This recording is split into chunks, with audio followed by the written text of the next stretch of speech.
My board, unfortunately, got very uncomfortable with me as a conservative Christian, even though the company was growing 25% a year with a 40% margin. The board gave me the choice. You can either keep your job or you can keep your values, but you can't keep both of them. I've now built a story for my children. They saw dad not compromise who he was. Culture is going to eat strategy for breakfast if you don't define what you want and then ruthlessly protect it. Andrew Crapuchettes, founder and CEO of Red Balloon, a freedom-first job board that's redefining hiring by matching over 2,000 value-driven employers with tens of thousands of motivated candidates. Featured on Fox Business and top industry podcasts, Andrew shares his data-driven insights on the emerging freedom economy and how to build a great workplace culture.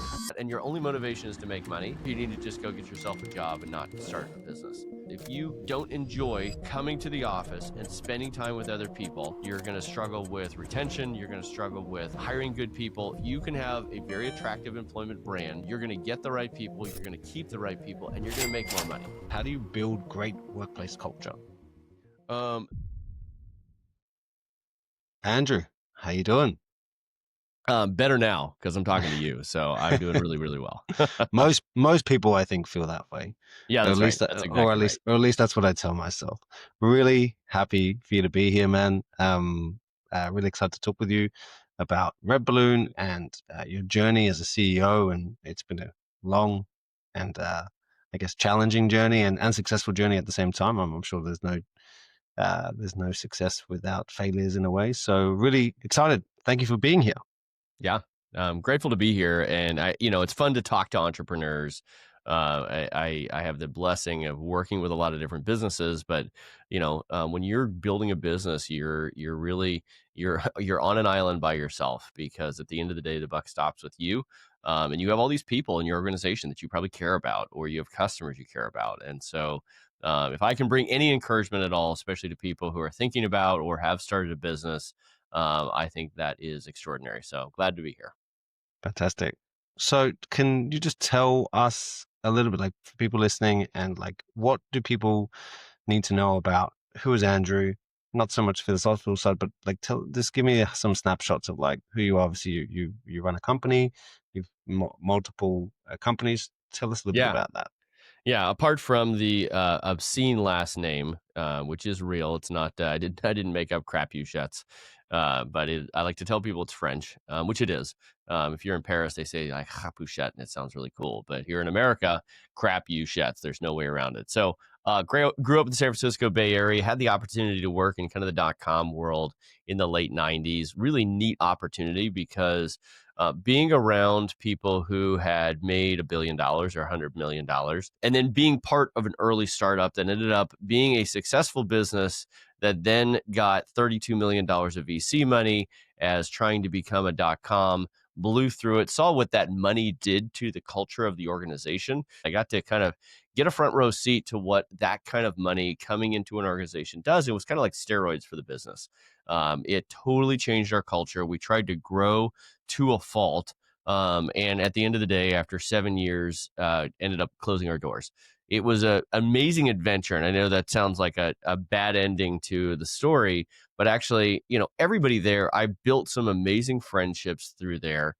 Got to work with some extraordinary customers. I got to see a lot of colleagues kind of grow as individuals and started to build a vision that I've carried on to other businesses that I've started and run of how do you build people as part of your company building. And when you do that, it's not only rewarding, but it is very profitable. So anyways, at the ripe old age of 22, I got burned out working my 80+ hour weeks every single week. I realized I don't even have a girlfriend, for crying out loud. So I moved up to beautiful Idaho, where I live now. And so I thought, okay, well, I've been given some skills and I like this community. And if I want a job, I bet other people want jobs too. So I started building businesses. I built a 3D printing business that we ended up selling off to Stryker. That was one of my successful exits. Built a student information software business catering to small private colleges, and ended up doing a management buyout that's now a very successful multi-million-dollar business. Ended up selling most of my ownership to the employees so that they could build their own wealth. And it worked out great for me as well. And then I built a labor market data company, kind of helping people make good decisions based on data based on where they want to go to college, what classes they should take, what career change they should provide, they should go after, what skills they should add to their skill portfolio. Labor market data sounds super boring, but when used well, helps people make really good decisions about some of the most important decisions in their life around their career. So, ended up selling that business 4 different times. I'm like the guy who sells a bridge over and over again. I just learned a lot through that whole process and kind of how do you hire people? How do you build a culture? How do you build a business that is a blessing to your customers and really fun to work in? So, anyway, that's the shorts version. Married, 5 kids, living the good life here in Moscow, Idaho. Amazing. Very nice. Sounds like a wild journey, especially during like that .com boom. I think Oh, the yeah. cool thing about, based on where you've come from, you've seen a few different cycles now, right? You've kind of Right. gone through different business cycles, different economic cycles, and now you kind of come full circle. Can you tell people about um, why did you leave your last company? Like, and Yeah. why did you like why Red Balloon? I know a little bit about the story, but I'm really curious because I think it's such an important thing when you talk about values, Right. your own inner values. Can you tell me a little bit about why Red Balloon and why did you decide to kind of leave, or how did that Yeah. exit happen? Yeah, no, good question. So the labor market data company that I was running, I was the CEO. I'd sold it a bunch of times, so I was kind of out of ownership at that point. I maybe had 2% ownership. But one of the things that I strove to do as a CEO is build a culture where everybody felt welcome, everybody could do their best work, and was not hindered by company politics. By gossip in the workplace, by any of those things. And part of that was just my belief system coming out as CEO. So I'm a conservative Christian. And I thought, okay, well, if I believe the Bible, I should believe it all the way down, and it should have an impact on how I run my business. And I know that sounds kind of wild. Why should religion have an impact on that? But I think everybody, if you have a belief system, it should have an impact on the way that you run your business, on the way that you have relationships, on the way that you use your time and energy. And so I believe that everybody should bring their whole self to work and not just pieces of it. We're not automatons as individuals, as human beings. We're human beings. And so we should be able to bring our whole self to work, right? Okay. So what does that mean? Well, I was running a business and I would tell employees coming in, hey, I'm the CEO of the business. I'm an unapologetic conservative Christian. It's not a weird thing. It's not a prerequisite, but it does have ramifications in how we're going to run our business. I'm going to have a kegerator here at the office because we love to have a really good time. But I don't want you getting drunk in the workplace. That is not an appropriate thing to do because of the behavior that sometimes comes. While it might be entertaining, not always the best behavior in an office environment. So that's I have zero tolerance for sexual harassment or any of those things, but also things like zero tolerance for gossip in the office. And I know Mhm. that sounds funny, but when you have an office where that if you're talking to someone, they're going to tell you some tasty morsel about their coworker. Well, give it a minute, and they're also going to give some tasty morsel about you to somebody else in the office. Well, what does that do? That creates a culture where you can't trust anyone because you know that anyone's going to be talking behind your back at any given time. If you throw out a good idea in a meeting, but it goes contrary to someone else, and they're going to have backdoor conversations about you and about your idea, that kills innovation in office. And so I said, look, if you as an employee, and this is when I'm introducing myself to new employees, if you as an employee want to come into my office as the CEO of this company, we have hundreds of employees, and say, you know what, Andrew, you are just screwing up in this way and this way. I think we're missing an opportunity. The way you're communicating, whatever it is, I might give you a raise because I know as a CEO I have blind spots, and I need people to point those out to me. So, but if you come to my office and say, so and so over there is not doing their job very well, my first question is going to be, have you talked to them? Have you had that face-to-face confrontation and say, hey, we need to up our game. You're not doing your job very well. How can I help you? If you haven't done that first, but instead you're going around their back and trying to talk to me and build some sort of political group around against that person, I might fire you on the spot because I have zero tolerance for gossip in the office. If you want to go and talk to someone, you should do that, but you should not talk to someone else. And in fact, I did have someone come in my office. They're like, I'm really worried about, Rob over here. And I'm like, okay, well, let me go get Rob and let's the three of us have an awkward conversation right now. And I'll say, hey, this person was really worried about your performance and what you're doing. Let's have that conversation. Well, when you do that, it is super awkward. Everybody feels uncomfortable and they never do it again. And what happened is when I ended up leaving, and sorry, we're getting around to why I left. When I ended up leaving, the CEO who took over grabbed me. He's like, I've never been in a workplace where people are so comfortable throwing out ideas because they know people aren't going to talk right on their back, where people are so comfortable innovating and coming up with great things because they know we're all working together and we're not constantly backbiting and someone's going to stab them in the back no matter what they do. So he's like, that's an amazing culture. Well, my board, unfortunately, got very uncomfortable with me as a conservative Christian, even though the company was growing 25% a year with a 40% margin. So we were making a significant amount of money on a heavy $50 million business, beautiful SaaS business. It was awesome. So we were growing quickly. We were producing a high margin. And the board basically said, look, with the cultural momentum that's happening in 2020, you are just not the right person for us because you won't dial down who you are as a person. And again, it wasn't a prerequisite. It wasn't a weird thing. Everyone was welcome. There were lots of people that worked for me who had wildly different worldviews than me, and everyone was welcome. But they were just really nervous, and they wanted me to have a social media profile that was extremely left leaning. And I was just unwilling to do that. So I ended up leaving, and that's a short version, but that was like a 6-month process, very painful because I love that job. I love the customers I was working with. I love the people I was working with, but kicked to the sideline. And effectively, at the end of the day, the board gave me the choice. You can either keep your job or you can keep your values, but you can't keep both of them. And so I realized that that's a compromise that I'm unwilling to make. And as I kind of looked at the work world in 2020 and 2021, that was a question that was going to be put in front of a lot of people in America. Are you willing Yeah. to stick with what you believe, or are you going to lose your job? And I thought, well, if that happens to other people, maybe not all of them are CEOs who can kind of shrug off losing their job because they have the financial wherewithal to do that. And so I would love to kind of be their backup plan. I would love people to be brave and know if that bravery costs them their ability to pay their mortgage and feed their kids, that I have their back, that I have other businesses lined up who would love to hire people like that, who care more about merit than the latest political fad. And so that's where redballoon.work came from, is really this desire to how do we help this out. And in fact, I kind of started Red Balloon as a kind of a hobby job. I'm already doing a housing development. I have a bunch of commercial real estate. I've got 5 kids. I'd love to play golf.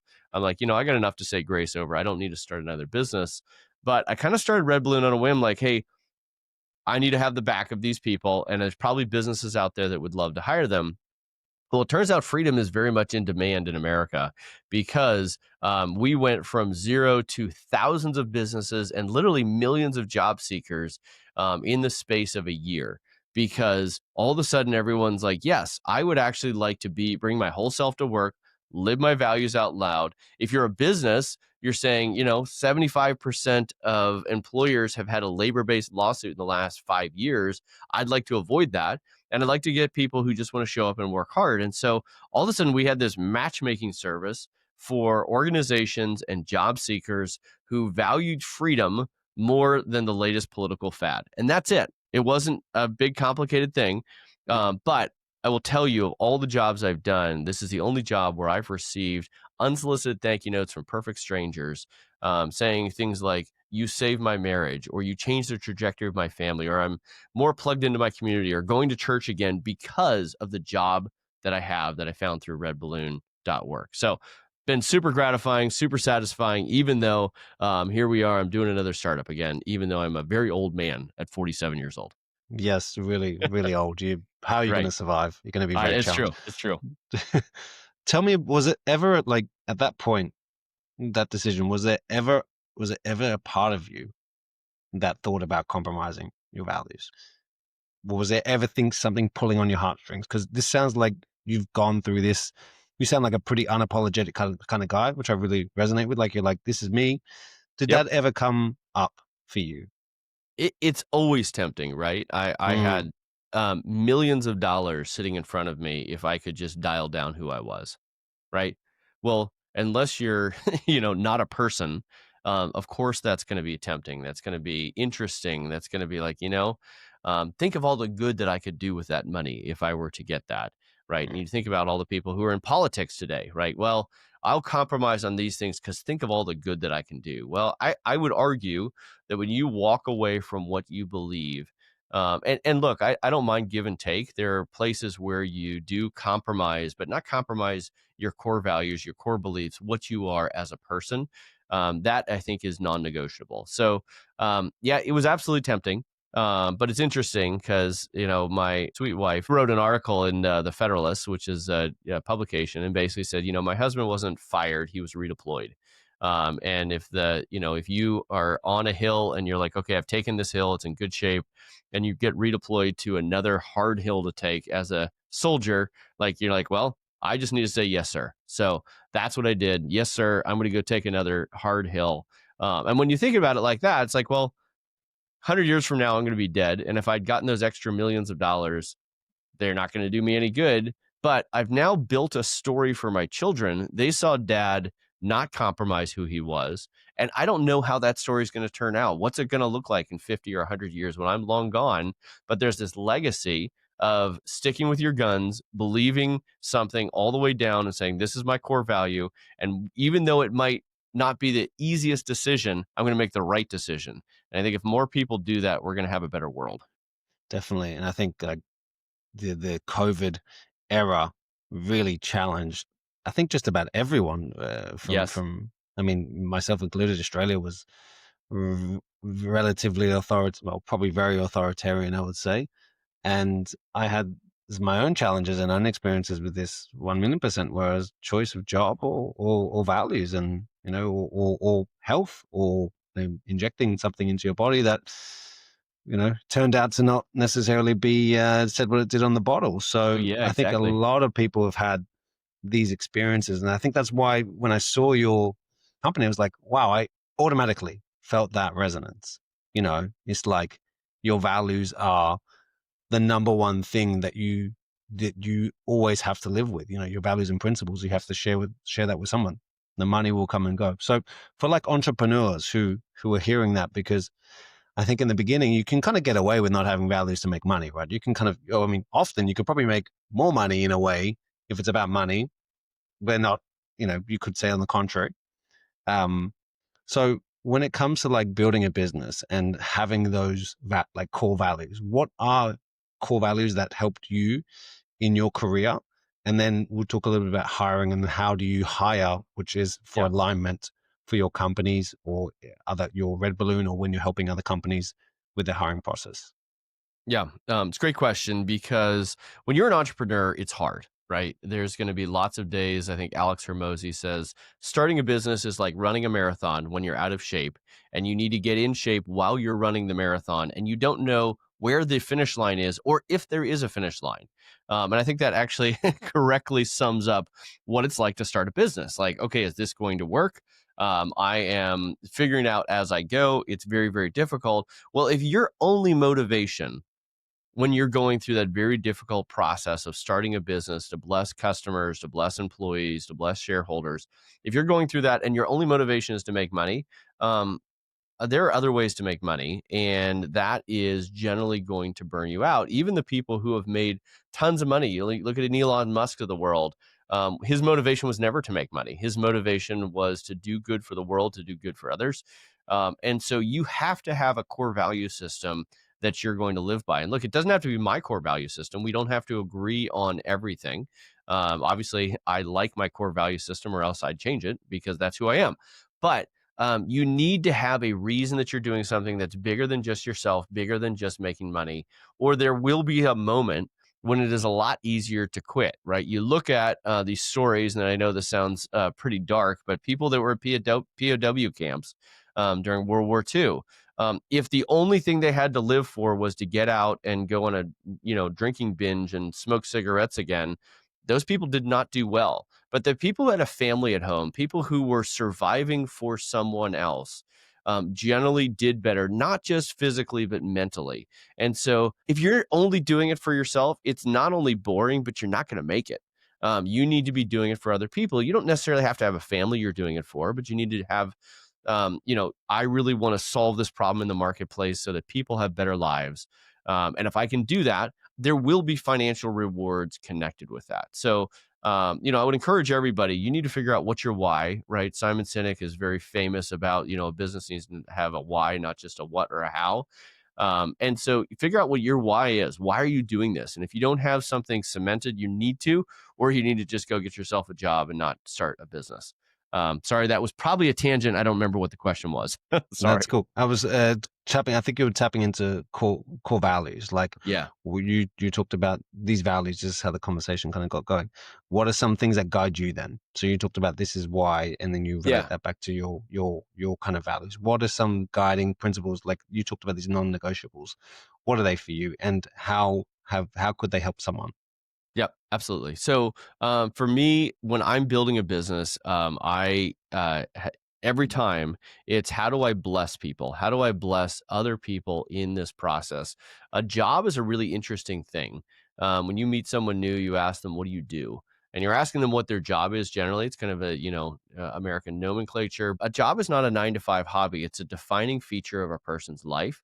And so I've always had this like I want to provide meaningful jobs for people because that will have a disproportionate impact on their family, on their communities, and beyond. And so every time I've started a business, in fact, when I started my labor market data business, my goal, and I'm in Little Moscow, Idaho, it's not a very big town, but my goal was 50 people earning over $50,000 a year at my business. So 50 at 50, because I thought if I can get that many people great jobs in this community, and obviously I need to create great products that people are willing to pay for and have lots of happy customers to get there.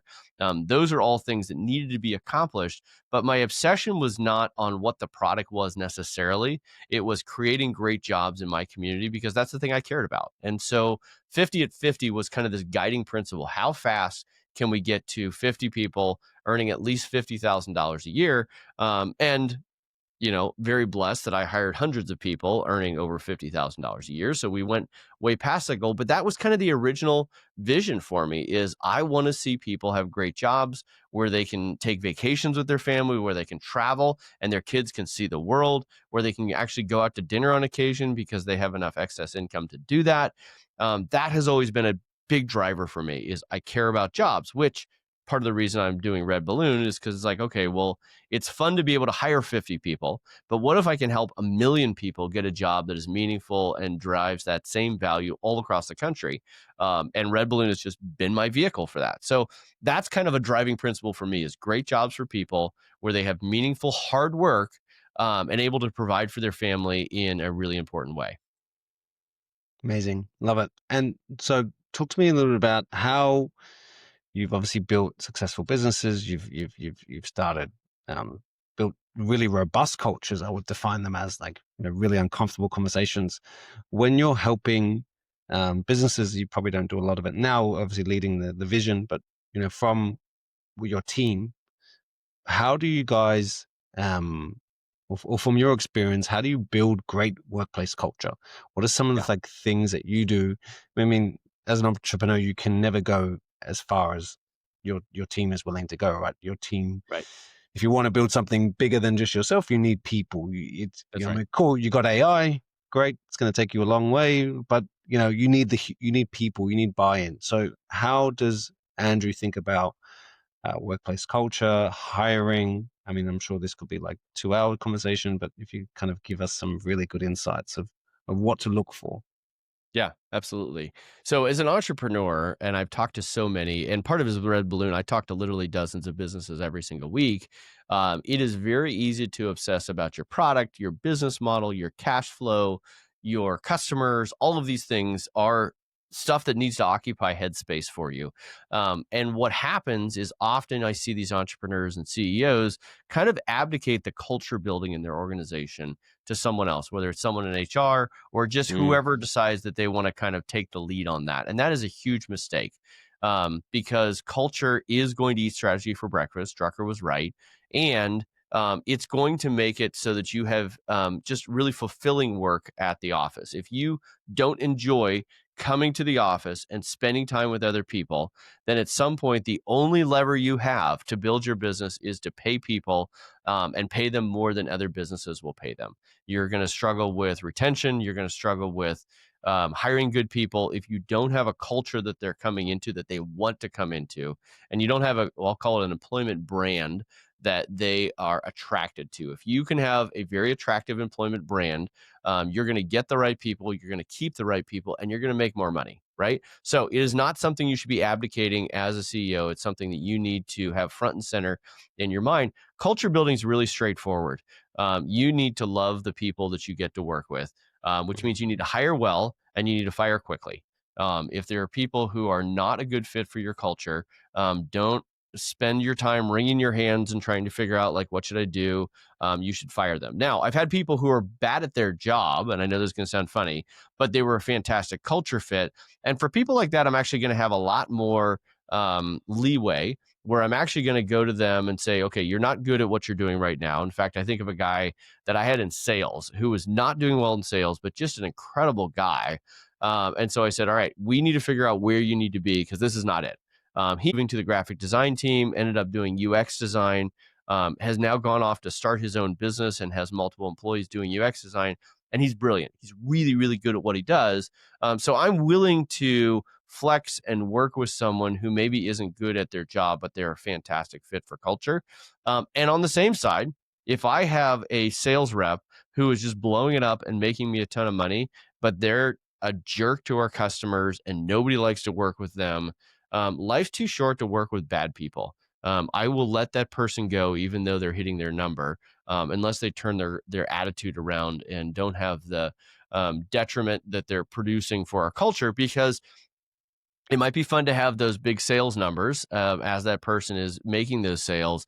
But unfortunately, what they're doing is they're going to drive out your other good people, and it's long term going to really hurt your business to keep that person around. So when you're building culture, you need to define what you mean by your culture. What are the important things at your culture? So at Red Balloon, and Dave Ramsey and Patrick Lencioni are very famous. They have hungry, humble, smart. They say, we want people who are hungry, humble, and smart. In fact, Dave Ramsey actually has named 3 of his conference rooms hungry, humble, smart, because those are the kind of the characteristics they want to describe the people that are coming into their organization. At Red Balloon, we want people who are brave, joyful, and excellent. Those are the things that are very important to us. And so that then gives us kind of a rubric when we're going into the hiring process. As we're doing employee review process, we say this describes the type of people that we want in our organization and the attitude that we want for the people who are here. And then what do we want to do with those people? Well, we want to bless our customers. We want every customer to be better off because they interact with Red Balloon, whether they buy anything or not. And then next, we want to bless our employees. We want every employee to be a better person because they work at the organization. Even if they leave and go to another job, I want them to be a better employee for that organization. And then last, after those first 2, so customers first, employees second, and then bless the shareholders. And that's because we are actually under authority, and it is really important for you to be able to be a blessing for your employees by blessing your shareholders. So if you do those 3 in order and you define the type of culture that you want, and then things like no gossip in the office, a lot of the other pieces fall into place. You just need to spend your time and energy actually defining what your cultural distinctives are, and then remind people constantly, because people have a very short memory for this kind of stuff. So we have a Monday meeting every day, every week, and I remind everyone we are here to bless our customers, bless our employees, and bless our shareholders in that order. And when we talk about it all the time, a lot of the cultural stuff just comes into place. It sounds like you ruthlessly protect that, Yes. right? And then people come up with the innovative ideas that are going to make you money. That's a really great framework. I love that framework. But what do you see that normal, kind of traditional businesses will do instead? What's the antithesis of that? They focus on their products, or they focus on their competitors. They spend a lot of time talking about those things, and those aren't bad things to talk about. But they're just not going to spend any time on culture because they're just not finding it interesting or worth talking about. And you will always have a culture. But Mm, the culture will run amok and it will run on its own if you don't define what you want and then ruthlessly protect it. yeah. And so, if you don't talk about culture, you have a culture, but it's not necessarily the one you want. So it's either let it be defined for you or define it yourself. That's What I'm exactly hearing. it. Yeah. Yep. Talk to me a little bit about just the last few minutes. Now, I always ask guests because I just feel like with entrepreneurship, you have the kind of elephant in the room, which is AI. And I think this is such a big part of people's Yeah. businesses and the way people are thinking about building business, obviously from a SaaS perspective. Um, Also, in the previous world, we probably caught the tail end of that. But how are you thinking about implementation of AI when it comes to culture and then when Yes. it comes to allowing people to be more effective? And obviously, with what you're doing in recruitment, I have some theses and theories which I won't get into now, but how the marketplace will change in the next 12 to 18 months Yes. with the radical innovations. How are you thinking about AI? And for entrepreneurs, how can they utilize it as a tool? And do you utilize it as something on your kind of, is it something that you guys are using every day? I'm really curious to kind of get an inside perspective, if that's okay. Yeah. So AI is like any other tool. That I think it's an extraordinary tool that's going to significantly increase the productivity of human beings. At the end of the day, I believe that God built us as human beings to work, and so I don't see a world in which AI makes it so that we're all sitting on the beach sipping cocktails with robots bringing us things. I think that is bad for human beings to not work. I'm not a, this may be controversial. I'm not a fan of retirement. I feel like we're here to work, whether your job might change and you might not have a 9 to 5 job in the same way, but you need to focus on actually providing value with your time. So we're built for work, and AI is not going to replace that, but AI is going to accelerate that significantly.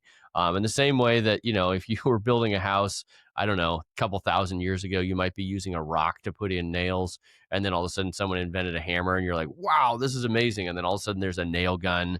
And then, right, these are all tools that make humans more productive in the production of goods and services. And I put AI exactly in that category right now. It's going to allow us, when we're doing writing job postings or summarizing resumes or helping identify people that we think are going to be a great fit for our organization. AI is an extraordinary tool for that. Hiring is always going to be a human activity, though. You need to be able to look someone in the eyes. There's a creativity, a piece of people that cannot always be quantified. And I can think of many examples where we had a customer who was hiring a sales rep, and we're like, well, we have this resume of this person, and we just did an interview. We think they're extraordinary, like, but they don't check any of the boxes on their resume. I'm Mm, like, right, but you need to talk to them because this person has a hunger and they have a desire to make you successful that cannot be quantified by a resume or AI or any of those things. And so when we do recruiting, and we do recruiting very differently, right? Traditional recruiters, they're going to charge a huge fee to place a person. We're using AI to make our recruiters both effective and efficient in their process. And so we place CFOs and CEOs for a flat $9,000 rather than $150,000 because we are using these tools to make sure that we get in front of the right people, but then we're not taking the humans out of it. Because, I'll tell you that there's a lot of software out there by the HR tech industry where they're using algorithms to filter out people who might be a great fit for your organization, but maybe don't fit the right DEI categories. A right. greenhouse, I'll pick on them just a little bit as a competitor. And again, I don't like to jump up and down on competitors, but Forbes calls them the most DEI feature rich ATS out there. And it's software that basically is going to make decisions for you on how you build your organization. Well, that gets back to abdicating that culture building. You need to find the right person for the job, regardless of skin color, regardless of background, and you need to focus on merit because that's going to get you the right people inside your organization. So AI can run amok, but is an extremely powerful tool if used well. Amazing. I love that. Meritocracy all the way. I mean, that's what entrepreneurs want, right? They want the best people That's right. for the right person for the right job, whether skin color or any other beliefs, providing they don't infringe on other human beings. that why not have the best person for the best job? It always seems so simple for me, but I guess we live in parts of the world or the subsections of the world which operate with some different mindsets, which I can't quite wrap my head around, and I'm sure you can't. So I find that quite interesting. I wholeheartedly agree. And when you allow people to do their best work, regardless of who their parents are, that is how you build people, and that's how you build dignity in people. So that's part of the reason I hate this DEI stuff. Mm. I'm sure we could talk for hours. Unfortunately, we've run out of time, but where can people find out about you? Where can people find out about Red Balloon? Yep. And just tell some people where they can find you. Yeah, redballoon.work. It's not .com, it's .work because we think work is a good thing. We think we're built for work. There's a great resources on there. If you're a job seeker, everything's free to you, unless you want someone to help you write a resume or a cover letter, or if you want us to help you with some reverse recruiting. In other words, we're going to actually help you as a job seeker to go out and find a job. We have a partner who helps us with that. And then for employers, it's an opportunity to get in front of people who are going to build your culture, who are going to build your business and make you a lot of money. So redballoon.work is a great place to go. I'm probably on all the social media platforms, although I'm most active on LinkedIn. So I'd recommend if you go follow me on LinkedIn, I try and put out something meaningful every single day on how to build a company, how to make money, how to build culture. And I'd love to have you follow me there. Perfect. I will put that all in the show notes. Lovely to have you. Thank you so much for coming on the CEO Insights podcast, and we'll speak soon. Thanks, you.